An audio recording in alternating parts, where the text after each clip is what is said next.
Good day everyone, with you brothers and sisters in Christ. Today is Sunday, April 21, 2024. Fourth Sunday of Easter.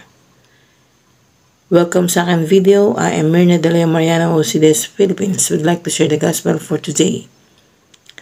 Let us pray. Come Holy Spirit, grant us the gift of wisdom.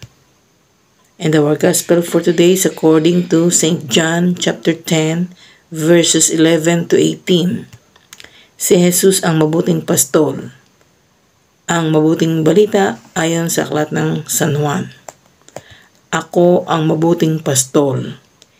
Iniaalay ng mabuting pastol ang kanyang buhay para sa mga tupa.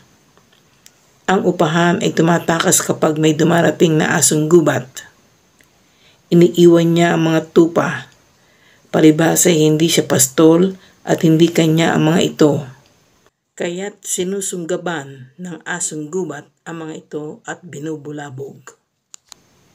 Tumatakas siya, palibhasa'y upahan lamang at walang malasakit sa mga tupa. Ako nga ang mabuting pastol. Kung paanong kilala ko ng Ama at siya'y kilala ko, gayon din naman kilala ko ang aking mga tupa at ako na may kilala nila. At iniaalay ko ang aking buhay para sa aking mga tupa. Mayroon akong iba pang mga tupa na wala pa sa kulungang ito. Kinakailangang sila'y ipasok ko rin. At papakinggan nila ang aking tinig. Sa gayon, magkakaroon ng isang kawan na may isang pastol.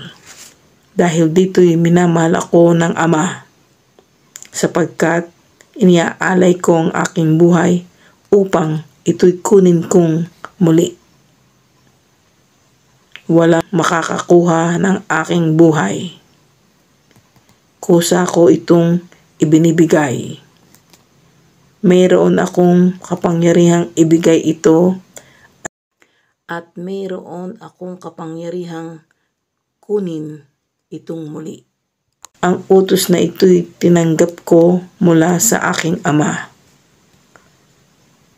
Ang mabuting balita ng Panginoon. Pinupuri ka namin, Panginoon Jesucristo. Let us pause for a while and let us pray.